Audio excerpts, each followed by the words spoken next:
Hello guys, in today's video I'm going to show you how to manage and turn off or on first threads notification settings on Instagram threads. Easy and quick. It's easy. All you have to do first, open threads and then go to your profile. Now go to these two lines and then click on notifications, and as you see you will find here threads and replies.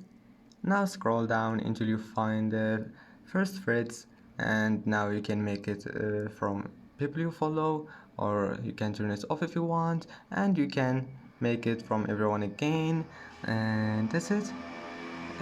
Now after that just go back. You don't have to click save or something like that, and it will be saved. And that's it for today's video. Don't forget to like and don't forget to subscribe, and thank you for watching this video until the end, and see you in the next video.